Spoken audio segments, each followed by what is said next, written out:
Hi all, Raidwald here. This will be part 3 in my video series refuting Proofs for God Destroyed by a Philosophical Atheist by Stephan Molyneux. So again, we will just pick up here where we left off in the last video. Alright, let's get started. But people say, well, God must exist or something must exist because so many people believe in God. Well, I'm just going to point out here that this is actually the very first proof for God you have presented in your entire video so far. What do I mean? I mean, you have offered conclusions, which some theologians or some theists have come to. Conclusions presented without the evidence that they themselves provided for that conclusion. When you strip a conclusion of the premises which led to it, it becomes an assertion. And what you have done is you have made assertions in the name of theists who themselves did not simply assert that. In all of these claims, there is an argument behind the assertion. You have totally stripped them of their evidences, of their premises, and then say that you've destroyed proofs. No, you've struck out at conclusions without in any way attacking the premises for those conclusions. And this particular argument, I'll agree with you, is not necessarily the strongest, but it is an argument. There's something there. The fact that God is almost universally believed amongst all people and universally believed amongst all cultures is actually pretty striking. But let's go ahead and continue with your argument before I get into that. this, of course, ignores the fact that most children are indoctrinated to believe in a divinity of some sort. First of all, it's a pretty loaded term, indoctrination. How is indoctrination different than teaching? I'm sure you've taught your daughter some of your conclusions as an atheist, even before she's able to fully understand your arguments. Is that indoctrination? Because there's plenty of parents who are simply just teaching that there is a God prior to the point where a child is able to discover that or to understand the evidences or the proofs on their own. That's not necessary. There's no malice in that. There's simply a parent passing on the knowledge and the heritage that is passed on to them. The same thing is done with the English language, right? We teach our children to speak in the English language without any methodologies taught, without any comparison to other languages that may be better. No arguments presented. We just teach them the English language because I speak English. And so for my child, English is the correct language to speak. If they started to learn Spanish, that would be pretty useless because I do not speak Spanish. They wouldn't be able to communicate with me. I wouldn't be able to communicate with them. There's nothing inherently wrong or evil about this. So just using the term indoctrination here it's just a loaded term meant to cast aspersions as to the subject matter. Now, addressing what you just said, you cannot point to indoctrination. Saying that we are ignoring that most children are indoctrinated into believing in a God ignores the fact that the idea of a God existed in that culture in the first place. Indoctrination is a methodology for passing on knowledge or conclusions. It does not create those knowledge or conclusions. It's just a method for passing them on. In other words, you cannot say that God or some concept of God exists in all cultures because all cultures indoctrinate their youth with that idea. Again, just using the same loaded term you're using, let's just assume that this is indoctrination and not enculturation or teaching at any level. Let's just say it's indoctrination for the sake of argument. You've just completely ignored the fact that all cultures have in some way acknowledged the existence of a supreme being in favor of looking at and pointing at their methodologies for passing that knowledge on. It's like saying with regards to Stalin in the 1950s under the under the slavery of communism, saying, well, Stalin must be a good man because so many children believe that he is. Well, they were just taught. False. This is more like saying that Stalin must have existed because all cultures in the world believe he existed. The methodology those cultures have in passing on this knowledge is irrelevant to the question at hand, whether or not Stalin existed, and the fact that he is internationally recognized as a being that at some point existed is reasonable evidence for the proposition that Stalin existed. Just indoctrinated in the Red Guards and put into their thought camps, and they're just taught over and over and over again to believe that this thing exists, and threatened with enormous punishment if they don't. So of course they're going to say that Stalin's a good man, and of course children are going to say God exists, and they're going to grow up with that because they've been taught to, and they've been punished if they don't. And who taught them to? And how did they come to this conclusion? Now, you can point at indoctrination for only so long. At some point, somebody had to be the first originator of that idea in a culture. And you cannot say that that person was indoctrinated with it. And interestingly enough, again, this may not be the strongest theist argument, but it is a decent argument. This is part of the universal human experience. It exists in all human cultures. And you have to say why that is. And much as you may like it to, pointing to indoctrination simply doesn't do that for you. Indoctrination is just a method for passing on conclusions that have already been arrived at. It does not give you anything new. In fact, you could say that that is the very defining feature of indoctrination, that it prevents the consideration of anything that is new in favor of whatever it is being handed down. So, almost by definition, indoctrination doesn't allow for new ideas. It only carries on whatever conclusions the indoctrinator has. So, ignoring the effects of propaganda is itself a form of propaganda and highly ignoble. What in the world was that? Huh? Pointing to propaganda for the existence of an idea, obviously, just on the face of it, cannot work. And so what you were doing there was nothing more than a sophist trick, and is just as highly ignoble of you. And of course we have public schools that grapple hold of the children for a good almost decade and a half, and they can't teach any of these relatively simple arguments for fear of offending religious or agnostic parents. I want you to think very carefully about the track you are walking down, Stephan. As a fellow anarcho-capitalist, you would be willing to abandon your own philosophy, the ethics that you yourself invented in universally preferable behavior. Now, granted, the idea of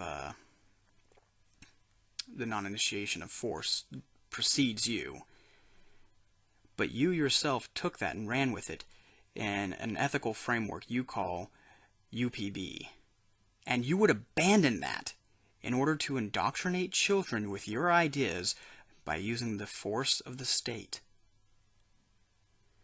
And you wonder why it is some Christians will make the claim that true morality, true consistent morality, is impossible without a God. I don't personally make that claim. But how in the world could you expect theists to believe anything else when you would so readily abandon the very foundational framework of your ethics, of your own form of ethics that you invented and published in order to indoctrinate children with your religious beliefs? I'm not necessarily saying that atheism is a religion here, but atheism does refer to beliefs dealing with religion. They are therefore your religious beliefs, your beliefs about religion. And you know what? Teachers in the public schools are just as barred from offering forth the theist arguments. It's not like children are getting a one-sided view of this argument. It's an argument that public teachers are simply leaving alone, as well they should. Even within a statist system, there is no reason. I think everybody in the Western world would accept this idea of the separation of church and state. It leads to nothing but evil and death, and that's not necessarily because of the religion, as most new atheists would point to. It's the state, and I think you as an anarcho-capitalist could see that as well. The state plus anything equals death and destruction. So, yeah, you just need to think this through before you go around lamenting that you can't use the force of the state to enforce your ideas upon the rest of the population. And this is like saying in the 15th century, well, the world must be flat because everyone believes that it is. First of all, the idea that the world was flat was not universal in the 15th century. There have been people back in the ancient world who knew that the world was a sphere. Second of all, I could just as easily claim that this is just like saying that gravity is the warping of space and time, because that's what everybody believes it is. And according to our best knowledge, that is the case, right? There's no reason to believe that the methodology of passing on knowledge has anything to do with the truth value of the knowledge that is passed down. It's a non sequitur to make the claim that it does. You have to look at the knowledge itself and address it on its own merits. No, that has nothing to do with anything. Faith and existence. Now, faith is a misunderstood term, of course, and purposefully so. Faith is the belief, in reality. Faith is the belief in the existence of a deity in direct opposition to reason and evidence. Faith is... I might say here that your definition of faith is a little one-sided and biased. I don't know if I really have a case for that, but I might make that suggestion. So let's go ahead and look at the etymology of faith. It comes from the Latin term fides, which means trust. Now, if you take that as the root of the word and apply it universally in all the ways we use faith nowadays, then it makes sense. A faithful spouse is one who is to be trusted, not one who is trusted despite, or rather in direct opposition to all reason and evidence.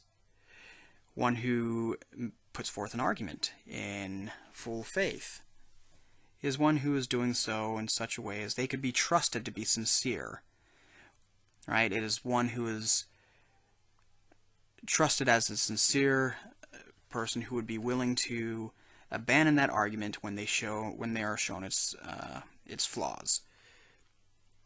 Likewise, someone who has faith in a deity is one who trusts in that deity and trusts as well in their existence. Right? Having faith in the existence of a deity is to have trust in its existence.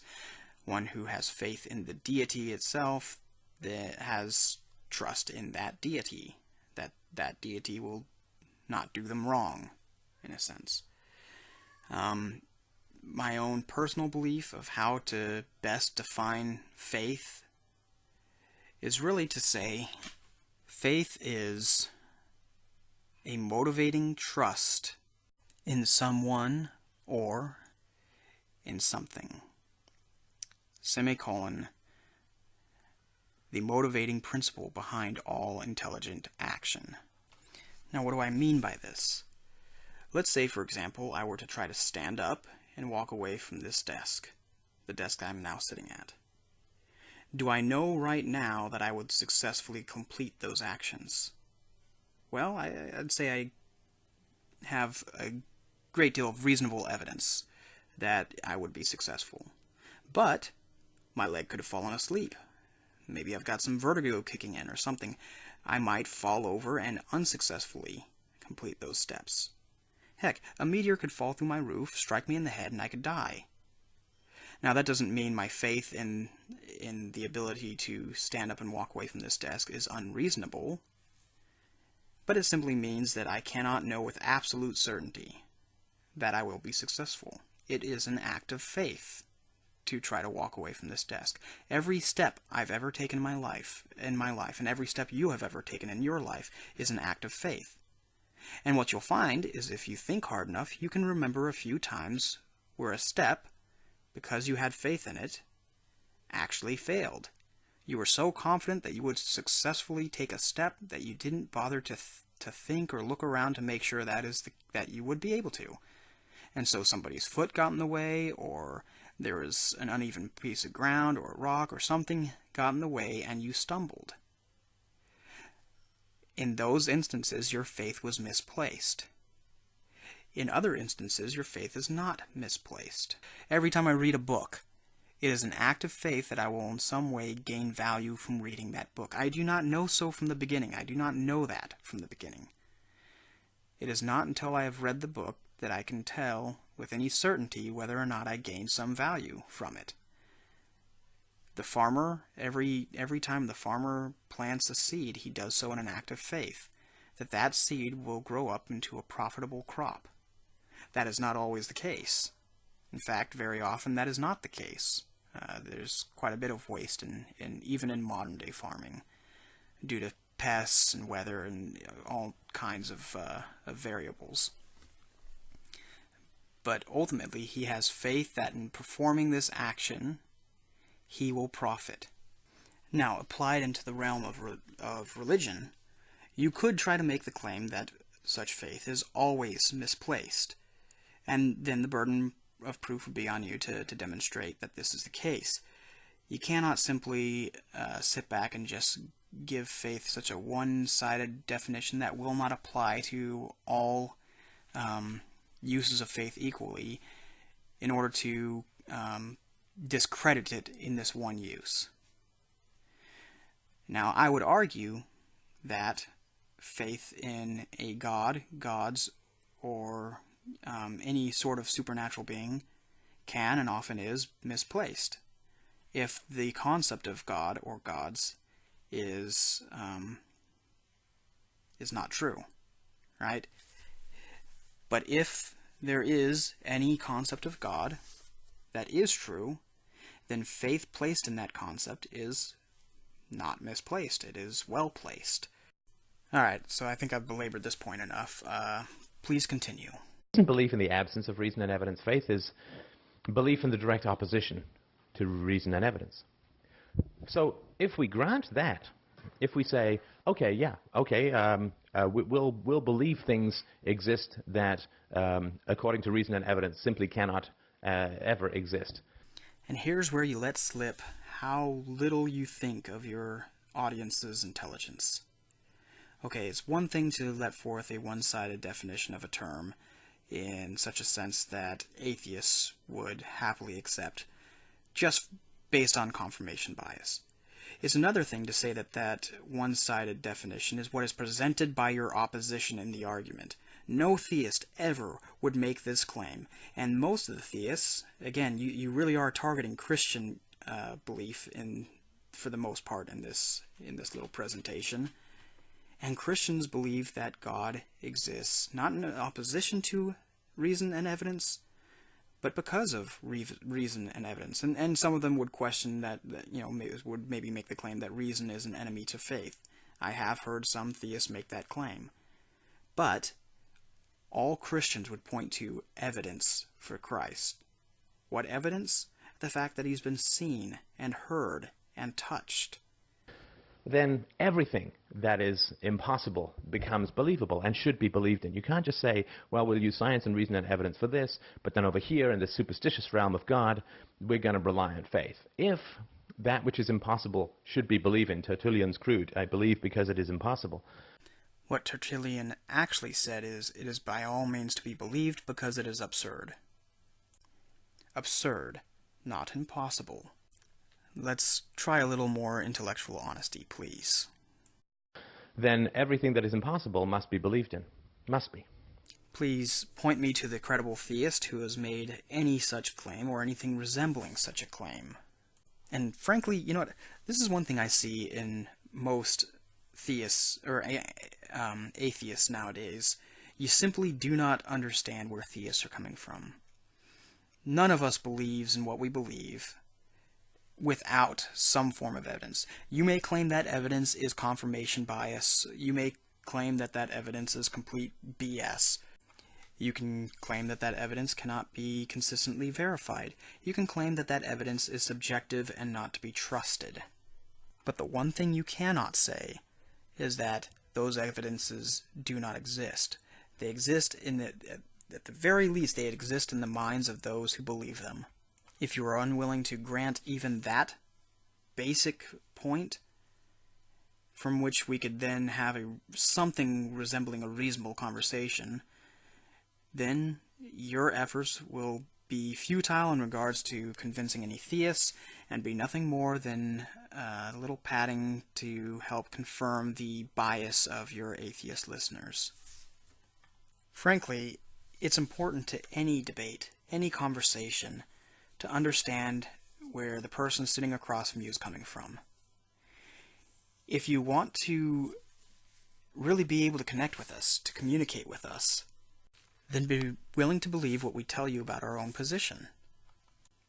And avoid putting us on such a defensive stance from the outset that what we tell you will not be indicative of what we think, feel, or believe, right? If you really want to be able to communicate with us in anything resembling a productive manner, then go about it first with the attitude of trying to understand us. If you put us on the defense from the get-go, you're really not going to get much useful information out of us. And this is true universally. Anytime you go on the offensive against something that a person sees as foundational to their worldview, you're going to elicit a defense mechanism, not thought. Now, the best debaters are those who are able to control that defensive reaction even when they're being attacked, because then they can react rationally and reasonably in such a way that the audience will recognize this in them, and that tends to be a powerful thing. But if you're really trying to reach out across the aisle and just be an earnest seeker of truth and really honestly trying to just convert theists to what you believe is the truthful statement that there is no God, then you have to be willing to meet us halfway and reason with us, not reason at us. And I dare say you'll find that when you try understanding a person and seeing where they're actually coming from, they'll be far more willing to listen to you and where you're coming from and try to understand that as well. It's just an added little benefit on top of that you will stop giving such stupid, idiotic, and on the face of it, straw man arguments. Humanity has recorded an approximation of 10,000 or more gods. This is what is so funny to an atheist, that a Christian or a Jew or a Muslim or a Hindu or any of these sorts of people will be horrified and shocked at the fact that we disbelieve in one God. When they disbelieve in 9,999 gods, we just, as Richard Dawkins says, we go one God further. I mean, we look at your deity the way you look at Zeus or Thor or any of these sorts of gods, Loki, Set. It's a nonsense story, and there's, well, highly destructive, of course. Let's just move right past the unsupported assertion that such a belief is highly destructive and just address Dr. Dawkins' argument. Now, you have to kind of translate it into a statement that is useful to symbolize if you're going to approach it logically, right, from a point of formal logic. So I'm going to attempt to do that, and I'm going to put forth two different options, and you can see which of these options more clearly represents what you're trying to say.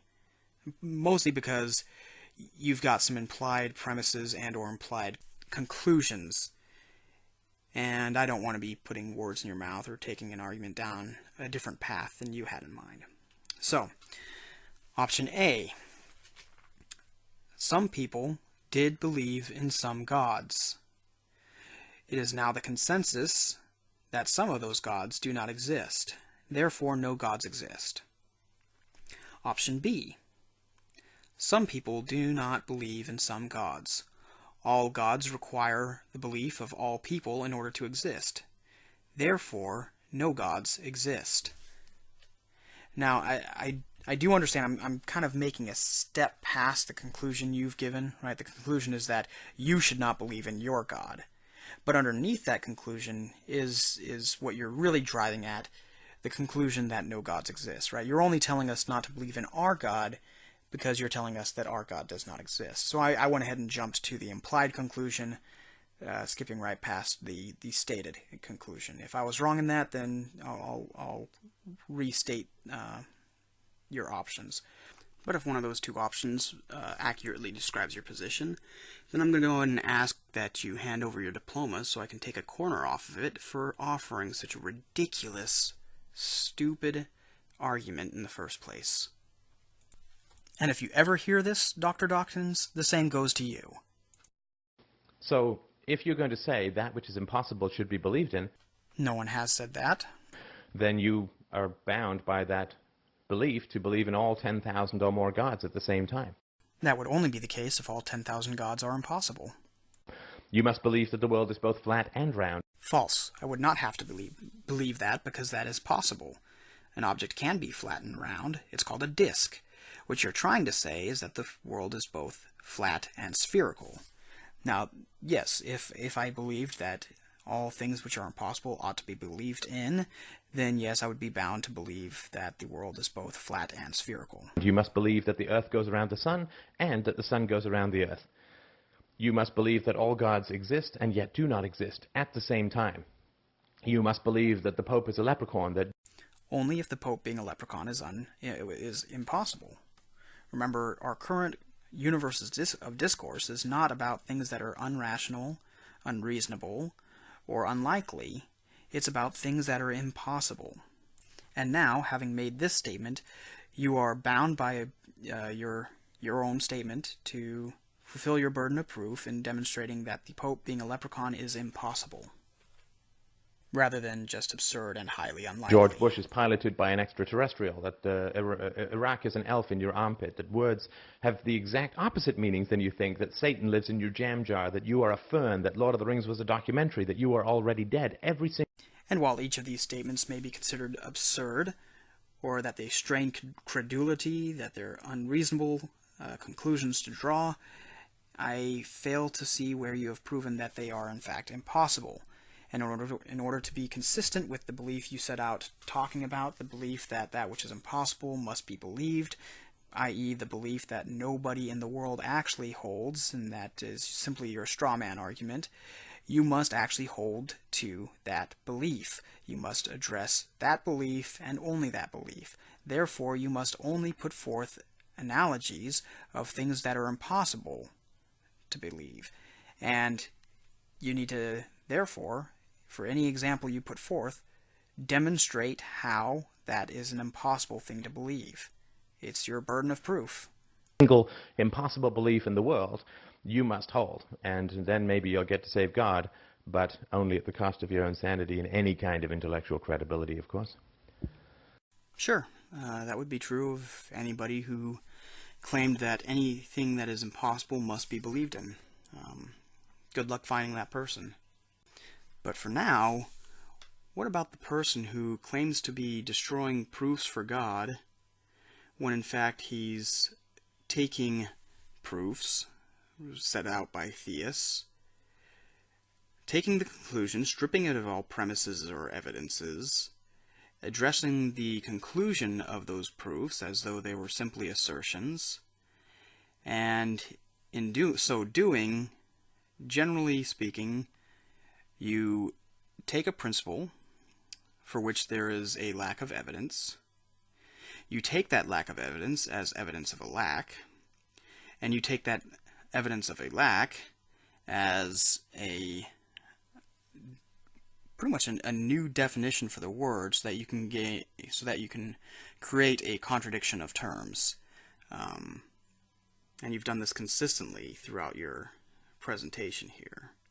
You have also created straw men, like your last argument, and set forth several non sequiturs. What of that man? What of his intellectual honesty and credibility? Alright, this is a good stopping point for part 3. Thanks again, everyone, for listening, and please leave all your feedback and comments below. Rate the video if you liked it, and I will see you guys later.